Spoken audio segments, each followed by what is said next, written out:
cats. You think you know them, and then they do something completely wild. Believe it or not, our moggies share 96% of their genes with a tiger, along with traits from every fantastic feline in the cat family.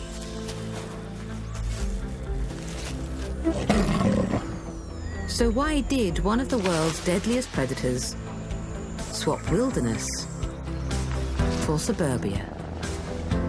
And how much of the wild is still left in them?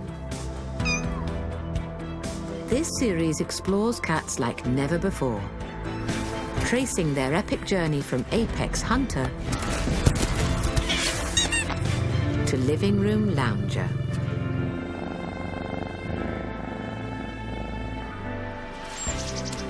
This time, we discover how wildcats became such popular pets and global internet stars. We reveal how a kitten's cute looks have been key to their success. Investigate rumours of the world's biggest pet cat. I've never seen a cat as big as this before. It's a massive cat. And discover how cats aren't quite the solitary creatures we once thought.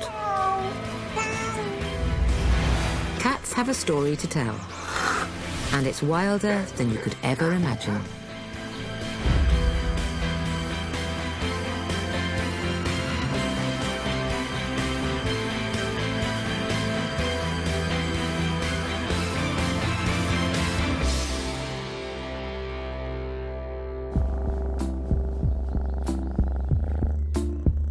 Cats.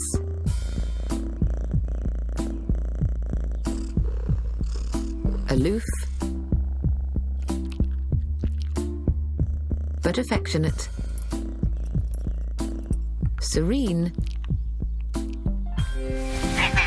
but savage.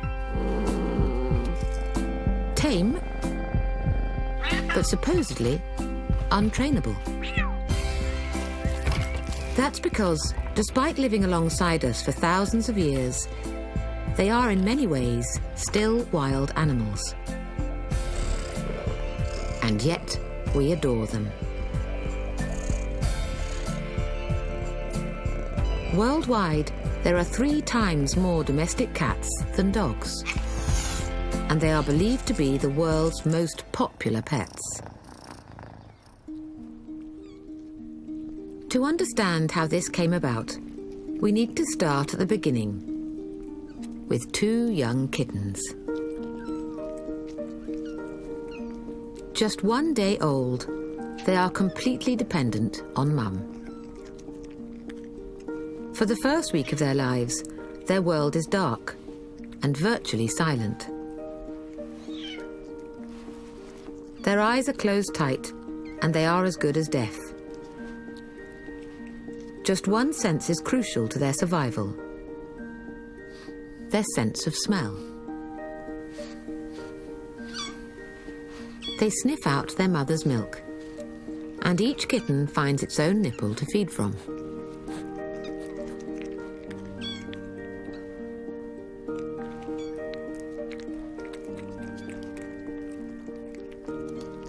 The next few weeks of these kittens' lives will decide their future. Young cats have a narrow window of time in which they have to learn to be pets. If they have no human contact in the first 7 weeks, they'll revert to their wild side and will be really difficult to tame. We follow these kittens over the first 3 months of their lives and discover how a curious combination of killer instincts and cuteness has been key to the success of cats.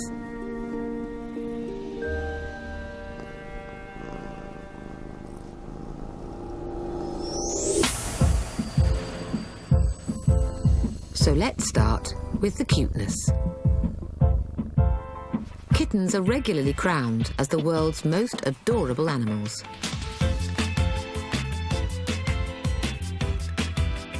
And this is no coincidence. It all comes down to a quirk of our biology.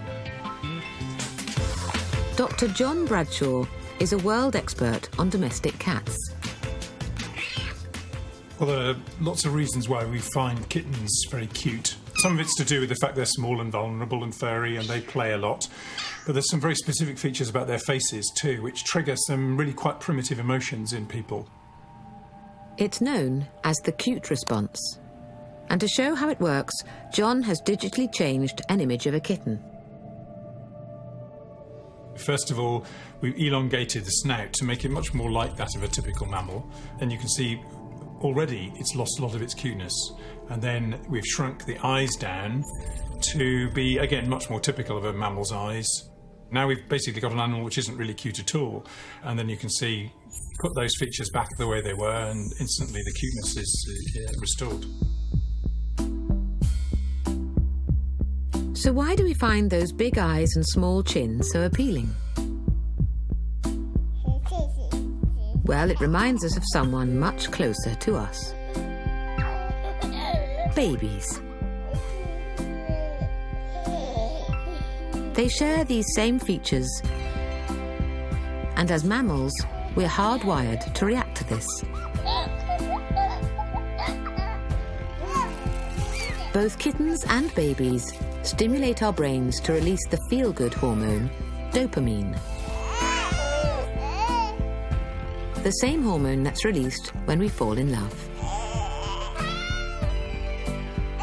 It's recently been shown that watching cute kittens or babies makes us more cautious. We perform tasks in a more delicate and precise way. It's part of our nurturing instinct and makes us want to look after them. It's so ingrained in our psyche, even children's teddy bears have been altered to look more kitten-like. Back in the Victorian era, teddy bears looked like bears. They were just little replicas of genuine grizzly bears. But then it was quite quickly discovered that actually bears with very large faces and round faces, rather like that of a kitten, sold much better than the naturalistic ones.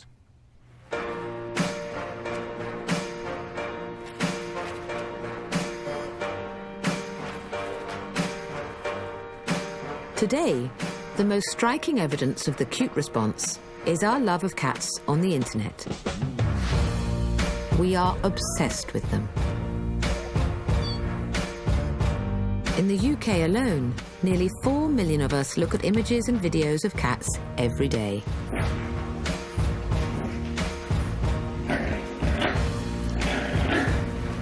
Worldwide, cats have received 26 billion views on YouTube, making them the single most popular category.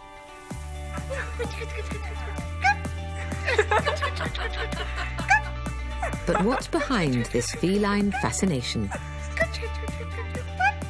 Well, I think the first reason that we see so many cats on the internet is just because they're very cute. Their cute baby-type faces, the fact they're very playful, both trigger something in us which instinctively makes us want to watch them.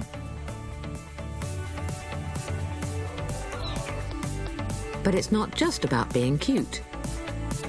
Puppies also share baby-like features, but clips with dogs don't tend to go viral to the same extent.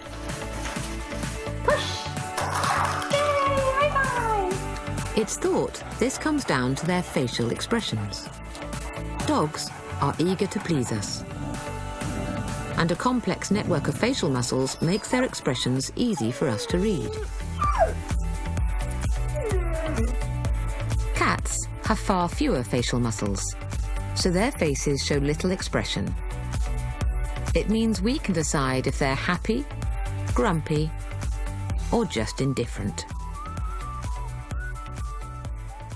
When you look at a video or a picture of a cat, you can kind of almost project any emotion you want onto it.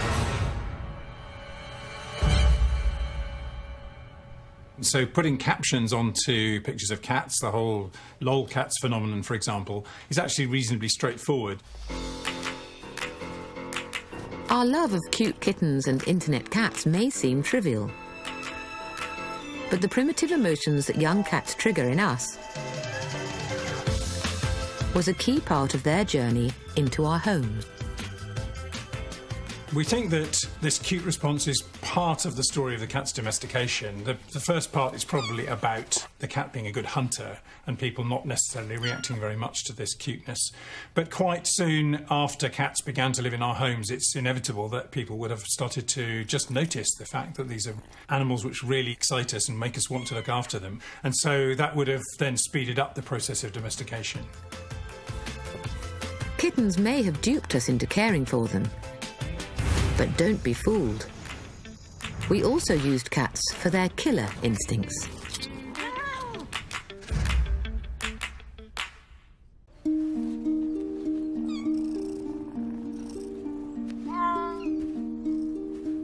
Our kittens are now 10 days old, and their eyes have opened for the first time. Like most kittens, their eyes are blue in the early days, as very young cats can't produce the pigment melanin. As they grow up, most eye colours will change to green, yellow, orange or copper. They can hear now too, but they struggle to identify where the sounds are coming from.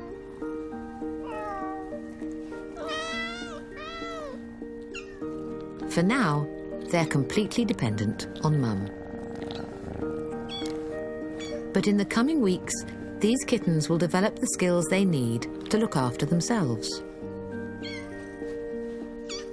In the wild, nearly every species of cat is solitary. After spending the first few months with Mum, young cats must head off and survive on their own. And strangely, this independent spirit has been one of the reasons cats make such popular pets.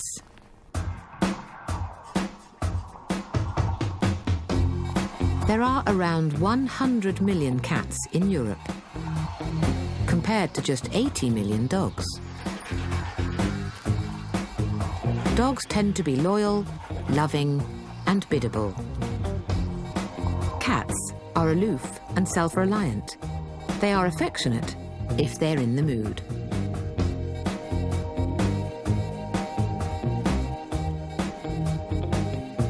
Dogs are social. They see us as part of their pack and crave our company. So whilst cats can exercise themselves, dogs expect a good game of fetch. And whilst cats are happy to be left alone, dogs get lonely and miss us when we're not around. So part of the reason cats have become such popular pets is down to the fact they're low-maintenance house guests. With our increasingly busy lives, that suits us both. But the reason cats and humans got together in the first place wasn't just for their cute looks or independent nature. Curiously, it was because cats were such fantastic hunters. And they still have the agility of a top predator. They can leap 5 times their own height. The equivalent of us jumping 2 double-decker buses.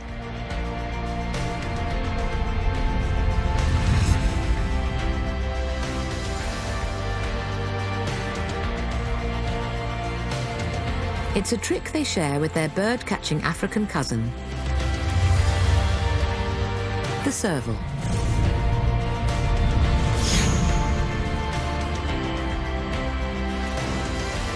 But they're not just high jumpers.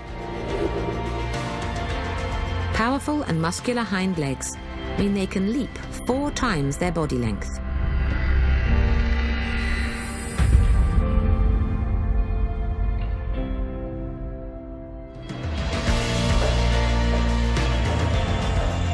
Just like their tree-climbing relatives, the clouded leopard.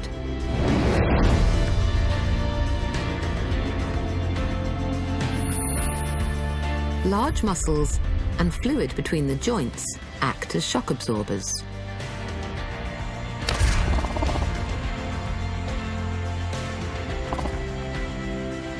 And to ensure they always land the right way up, cats have an inbuilt gyroscope in their inner ear.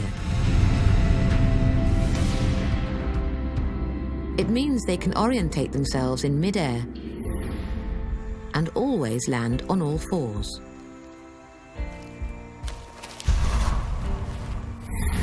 But what's the secret to our cat's extraordinary acrobatics? It all comes down to a unique bit of anatomy, shared by all cats, both wild and domestic. Their backbones. The vertebrae in a cat's spine are more loosely packed than in other mammals, and they have elastic cushions between them. This makes the spine really bendy. Their shoulder blades are attached to their skeleton by muscle, not bone, so they are flexible and incredibly supple.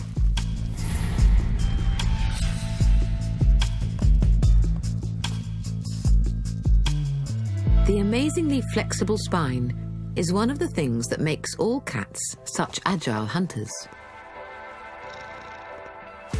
And our humble house cats punch way above their weight. Size for size, they are stronger than a tiger. And even more agile. Perhaps the ultimate catrabats.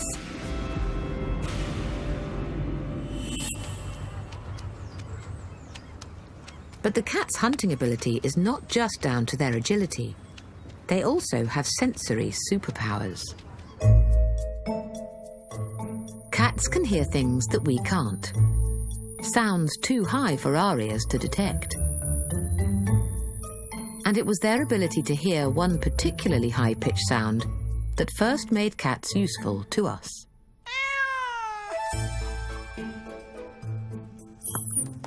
To demonstrate, Dr. John Bradshaw is setting up a hearing test. What I've got here is a recording of a male mouse calling to a female, which is just the kind of thing that a cat would be really interested in. So we can hear it. I've got it slowed down by a factor of 5 because the whole of this call is in the ultrasound. It's in an area of hearing that we don't have, but cats do. The speaker is hidden at the back of the room and is used to play the high-pitched squeaks. Sounds way beyond our hearing range. But will Bobby the cat detect it? We can't hear a thing. But this is what Bobby is hearing.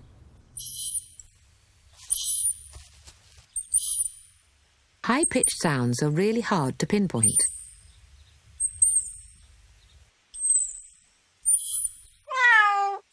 But he soon hones in on the mysterious sound. Got it. When they're hunting, the sound is particularly important because those sounds are very specific. They're the sorts of sounds that mice use to communicate with one another. So when a cat hears those noises, it knows there's a mouse nearby. It's not just about the ears. Our cat's eyes are also finely tuned for hunting small, fast-moving prey. And that's why they've got such unusually shaped pupils. Most mammals, including the big cats, have round pupils. But our moggies and other small wild cats have vertical ones. That's because most small cats, like this tiny sand cat found in the deserts of North Africa, are ambush predators. They lie in wait and pounce on small mammals from close quarters. And because of the way the eyes focus close to the ground, slit pupils are best for judging distances as they strike. So your cat's distinctive eyes are a sign it's an ambush predator.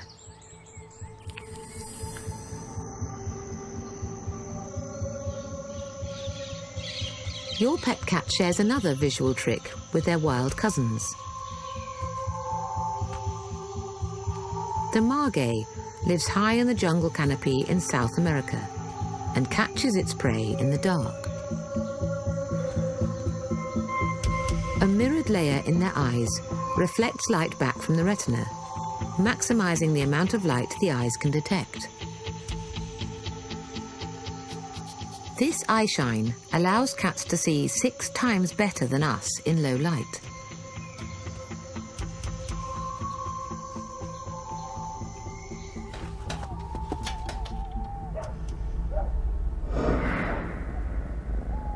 There's one more sense that's been key to the success of all cats. Whiskers. Highly sensitive hairs with up to 200 nerves at their base. Recent research has shown some mammals can use them to do far more than just judge gaps. They can use them to build up mental maps of an area. We've set a young kitten a challenge to find her way through a complex maze in complete darkness. We're only able to see this using night vision cameras. So let's see how she gets on.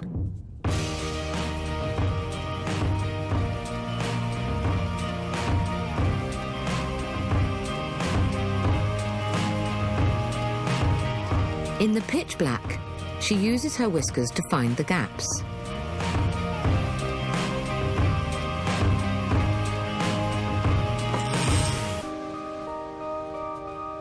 This may look straightforward, but she's doing all this in total darkness. This also demonstrates problem-solving skills. As solitary animals, cats need to work out solutions on their own. Their cerebral cortex, the problem-solving part of the brain, is twice as active as that of dogs.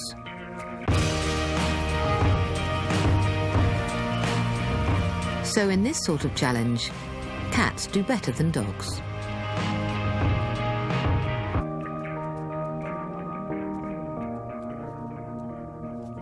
In just 60 seconds, our kitten completes her task with ease. Cats still have the super senses and agility of their wild cousins. But when it comes to their looks, cats are changing fast.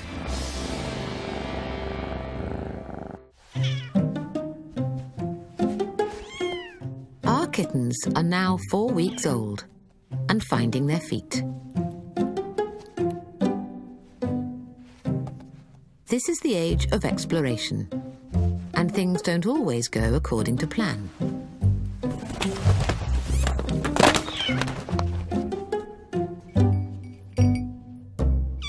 Their senses are almost fully developed. They are starting to see, hear and smell just like an adult cat. And they're beginning to play. Ambushing each other helps the brothers develop their coordination. It looks like fun, but this is all about honing their hunting skills.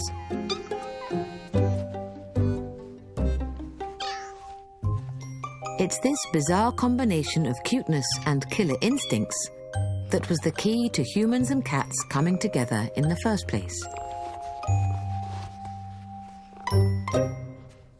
But where did it all begin?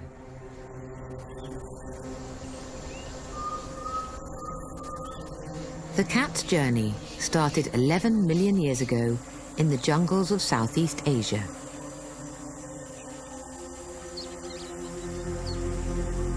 Here, the first cat prowled the rainforest. Today, the closest living relative of that first cat still exists. The rare and elusive clouded leopard. They were such successful hunters that cats soon started spreading out of the jungles. And as they adapted to new landscapes, they evolved into many weird and wonderful-looking species. By 10,000 years ago, cats were found in almost every corner of the world. But they were very much wild, and usually shy animals that kept their distance from us. But then something happened that would change the story of cats forever. Around this time, in an area of the Middle East known as the Fertile Crescent, humans started growing and storing grain for the first time.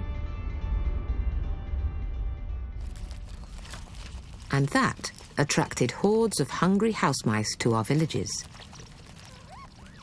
They had a huge appetite for the grain, making them public enemy number one. One bold cat came to our rescue. The wildcat, your cat's closest living relative.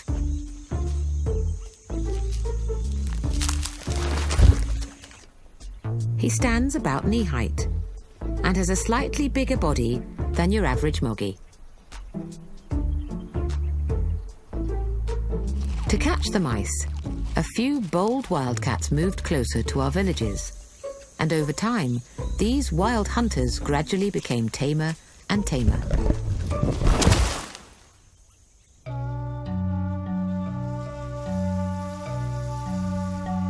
It was in Egypt, 4,000 years ago, that we had the first evidence of cats coming into our homes. Hieroglyphs show cats hunting birds and vermin amongst the crops. And it was said that if a family cat died, every member of the household would have to shave off their eyebrows as a mark of respect. But to the ancient Egyptians, cats were far more than just house pets. In the vaults of Manchester Museum, Egyptologist Campbell Price has evidence of their godlike status. Primarily, cats were useful in a sense. They kept vermin down. But the Egyptians had a relationship to animals generally where they saw them as a stage between human beings and gods. And there is something about the aloofness of the cat which I think appealed particularly to the ancient Egyptians, and which today many people associate with ancient Egypt. But there was a much darker side to the Egyptians' feline fascination. As divine creatures, cats were offered as gifts to the gods. For thousands of years, the nature of these gifts remained a mystery. Now, using the latest scanning technology, Campbell and colleagues at Manchester University have been able to peer inside. So what you can see here is a CT scan of a rather nice wooden coffin, and the whole coffin has been covered in a layer of plaster, and then it's been painted. And then there's a nice detail in that the eyes would have been inlaid with glass and with stone, so it would really have a lifelike appearance when it was finished. This piece we can look inside of, and we can see that inside there is a complete cat skeleton in there. The cat's remains were mummified and sold to pilgrims as offerings to the gods. There was such high demand for these animal mummies that cats were bred in vast numbers just to be sacrificed. Centuries later, some of these were shipped to the UK for an unlikely purpose. In 1890, there was a large shipment arrived at the docks in Liverpool, and it contained 180,000 cat mummies, which were then sold at auction on the dockside as fertiliser. But that illustrates the sheer number of these cat mummies in Egypt originally. But some lucky cats got away. Brought onto trading ships as mouses, they started to spread across Europe. Domestic cats first arrived in Britain 2,000 years ago with the Romans, and have since spread to nearly every corner of the globe.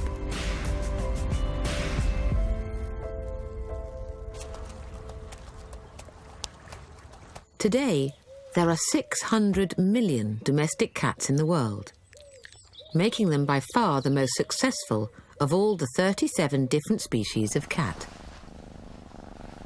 But although we've moved them around the world, cats have always done their own thing.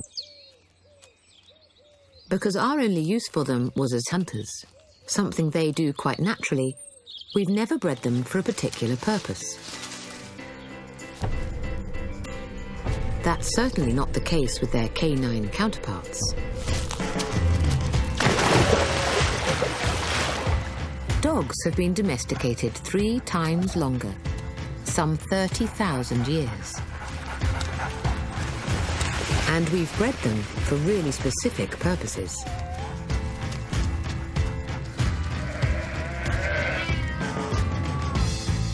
But apart from catching mice, cats haven't really helped us at all.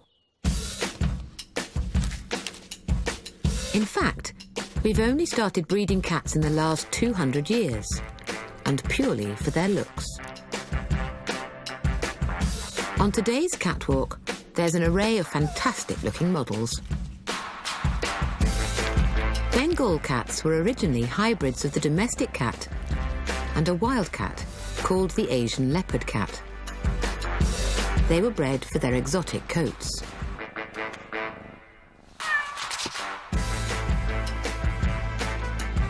The Selkirk Rex looks like he's had a perm. A genetic mutation caused those curly locks. And perhaps the oddest of all breeds, the Sphinx was selectively bred for its baldness. In some cats, even the whiskers are lost.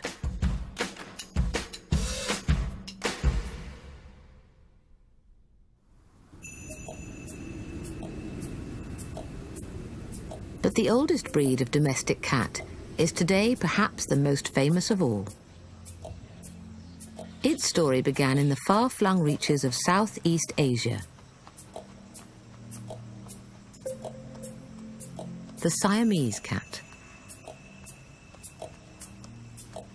They have pale bodies and darker extremities, like their ears, feet and tail. This distinctive coloration is all down to a bizarre genetic mutation.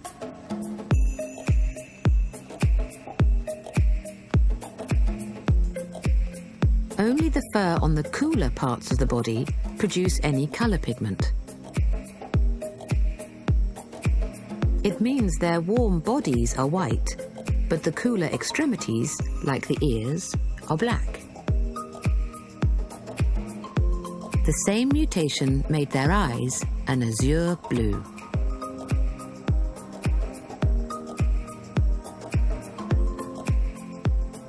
These distinctive features have made Siamese cats one of the most popular breeds of all.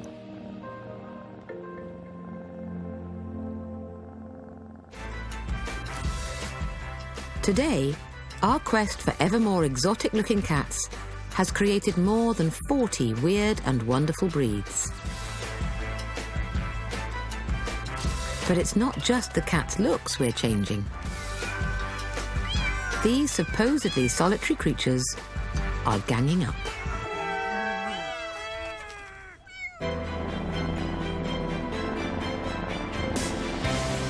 Cats. They've been living alongside us for 10,000 years. But they still share many of the instincts of their wild cousins.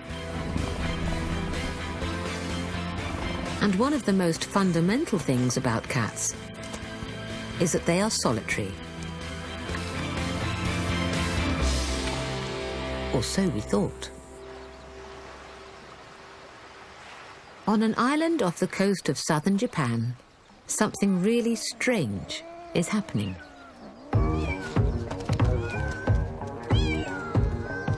Cats cats have stopped being loners and started living in gangs. It's forcing biologists to rethink what they know about domestic cats. This is Aoshima Island, aka Cat Island.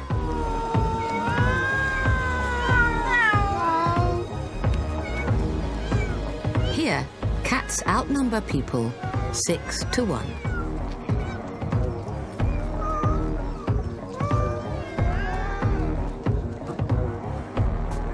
And they're causing chaos.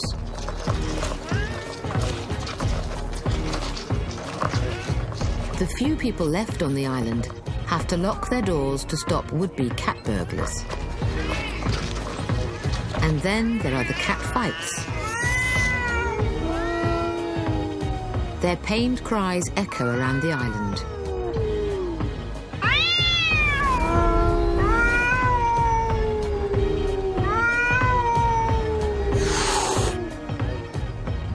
And when local fisherman Mr. Kamimoto returns to harbour, he's ambushed.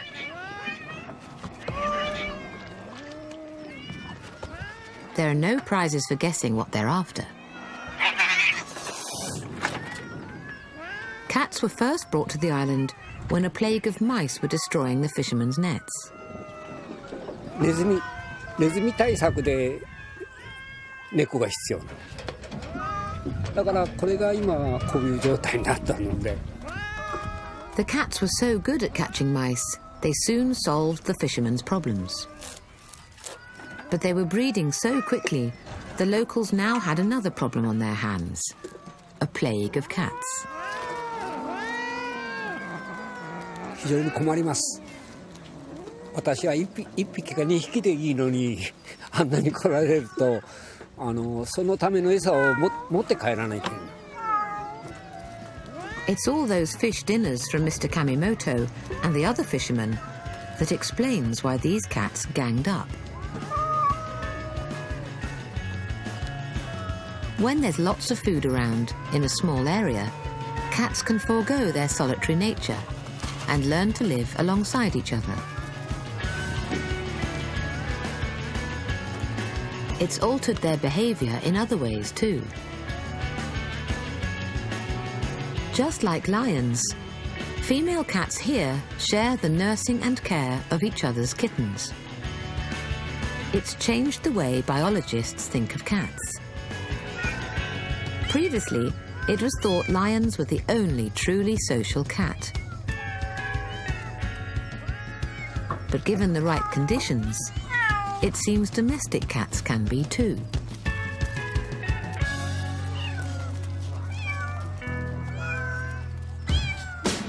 Closer to home, cats are surprising us in other ways. They're not growing in number, but they do seem to be growing in size. In a small town in Yorkshire, there are rumours of the biggest cat in the world. Say hello to Ludo, a 2-year-old Maine Coon.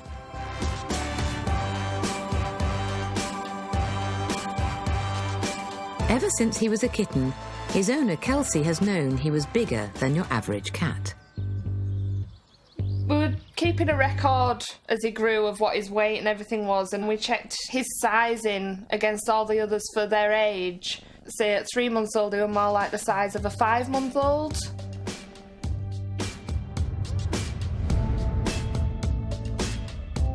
At full stretch, Ludo is more than a metre in length. Maine Coons originate from the state of Maine in America. Large bodies and thick fur help them keep warm in the snowy New England winters. But in Yorkshire, Ludo's size has alarmed some houseguests. We see him every day, so we're used to his size, but other people's reactions to him when they meet him, most are very wary, and they'll ask if he's friendly as well. It makes us chuckle, really, because we know what he's like. Michael! Kelsey suspects that Ludo's gigantic size could make him a record breaker. So she's taking him to the local vet, where he'll be officially measured for the Guinness World Records. He's quite heavy, so carrying the big carrier, it's a bit of a struggle, but he's very well behaved, so... The adjudicator is Richard Stenning. I've never seen a cat as big as this before. I've obviously seen many cats in my life. I've never adjudicated this Guinness World Records title before, so it's a massive cat. The record is based on the length of the cat, from the nose to the tip of the tail. 3 measurements are taken and the average is used. The current record stands at 110 centimetres. The first one was 115.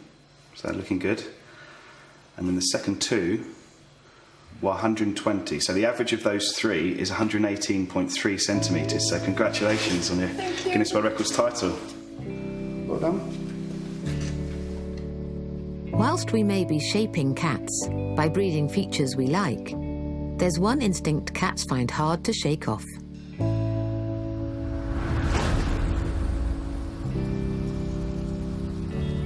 Their hunting instinct. It's so ingrained, it's even highly developed in kittens. Our brothers are now 12 weeks old and look much more like young adults. There's nothing they like more than a game of mouse and cat. They instinctively play with different toys in different ways. Small toy mice are pounced upon with the front paws and bitten. Larger toys are tackled with more caution. They are held with the front paws and then swiped at with the hind legs.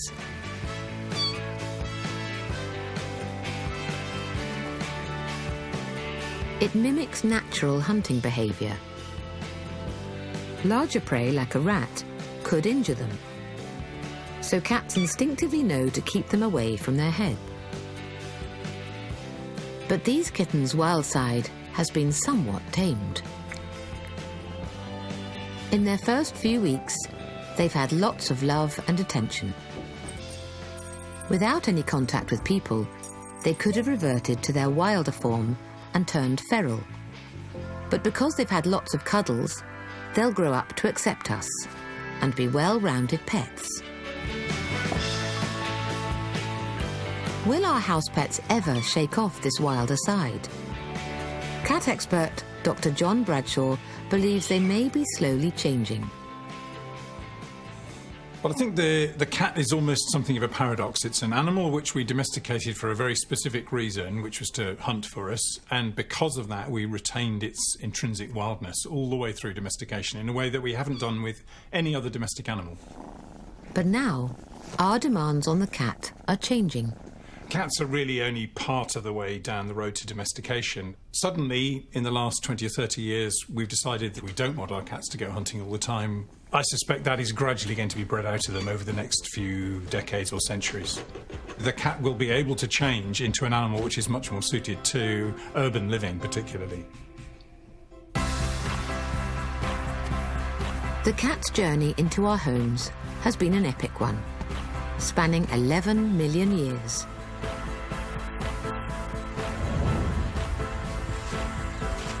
From the jungles of Asia to the deserts of the Middle East, and ultimately onto our sofas. Today, they are believed to be the world's most popular pets and global stars of the internet. But the journey isn't over. As we breed cats to be less wild hunter, more mild-mannered house pets, they'll continue to evolve. In the future, cats are likely to behave more like dogs. Come on. So taking the cat for a walk could be part of the daily routine. This way. And as we continue to breed cats for their looks, they'll become even cuter. Our cute response, triggered because kittens share those same features as human babies, is part of the reason we brought cats into our homes several thousand years ago. And it's still why we love them today.